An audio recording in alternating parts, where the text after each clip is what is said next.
इसरो एनवीएस-2 उपग्रह के सफल प्रक्षेपण को इसरो प्रमुख ने बताया मील का पत्थर। केंद्रीय मंत्री ने भी दी बधाई। भारतीय अंतरिक्ष अनुसंधान संगठन इसरो के 100वें मिशन के सफलतापूर्वक पूरे होने पर इसरो प्रमुख ने खुशी जाहिर की है। इसरो अध्यक्ष के तौर पर अपने पहले मिशन को लेकर वी नारायणन ने कहा कि बेहद खुशी की बात है, 2025 में इसरो का पहला प्रयास सफल रहा है।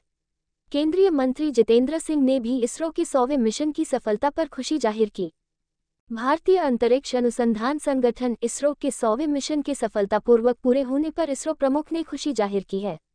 इसरो अध्यक्ष के तौर पर अपने पहले मिशन को लेकर वी नारायणन ने कहा कि बेहद खुशी की बात है, 2025 में इसरो का पहला प्रयास सफल रहा है। एनवीएस-02 उपग्रह को सफलतापूर्वक कक्षा में स्थापित कर दिया गया है। मिशन का 100वां प्रक्षेपण एक अहम मील का पत्थर है। उन्होंने कहा कि मिशन में डाटा आ गया है, सभी प्रणालियां सामान्य रूप से काम कर रही हैं। नारायणन ने महान वैज्ञानिक विक्रम साराभाई के नेतृत्व में चलाए गए अंतरिक्ष मिशन को याद किया। उन्होंने कहा कि इसरो ने अब तक प्रक्षेपण वाहनों की 6 पीढ़ियां विकसित की हैं। इसमें से पहली पीढ़ी सतीश धवन के नेतृत्व में विकसित की गई थी। वहीं पूर्व राष्ट्रपति स्वर्गीय जे अब्दुल कलाम इसके परियोजना निदेशक थे। नारायणन ने कहा कि तब से लेकर अब तक इन 100 प्रक्षेपणों में इसरो ने 548 उपग्रहों को कक्षा में। वहीं केंद्रीय मंत्री जितेंद्र सिंह ने भी इसरो के 100वें मिशन की सफलता पर खुशी जाहिर की। उन्होंने एक्स पर लिखा कि श्रीहरिकोटा से 100वें प्रक्षेपण की ऐतिहासिक उपलब्धि हासिल करने के लिए इसरो को बधाई। इस रिकॉर्ड उपलब्धि के ऐतिहासिक क्षण में अंतरिक्ष विभाग से जुड़ना सौभाग्य की बात है। टीम इसरो ने एक बार फिर GSLV F-15 एनवीएस-02 मिशन के सफल प्रक्षेपण से भारत को गौरवान्वित किया है। विक्रम साराभाई, सतीश धवन और कुछ अन्य लोगों द्वारा की गई एक छोटी सी शुरुआत से अब तक यह एक अद्भुत यात्रा रही है।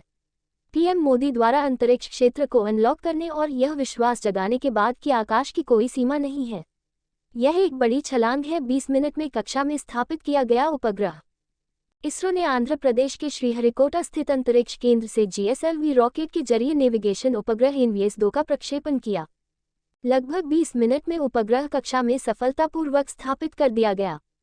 स्वदेशी क्रायोजेनिक चरण के साथ भूसमकालिक उपग्रह प्रक्षेपण यान GSLV अपनी 17वीं उड़ान में नेविगेशन उपग्रह एनवीएस-2 को लेकर जाएगा। सूत्रों के मुताबिक ये प्रक्षेपण बुधवार सुबह 6:23 पर किया गया। नेविगेशन उपग्रह एनवीएस-2 नेविगेशन विद इंडियन कॉन्स्टेलेशन यानी नाविक श्रृंखला का दूसरा उपग्रह है।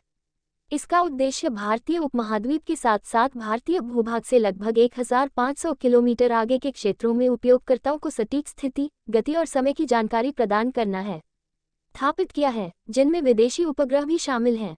अंतरिक्ष विभाग के सचिव ने कहा कि इस दौरान कई महत्वपूर्ण प्रक्षेपण किए गए हैं, जिनमें 3 चंद्रयान मिशन, मंगल और सूर्य के लिए मिशन आदि शामिल हैं।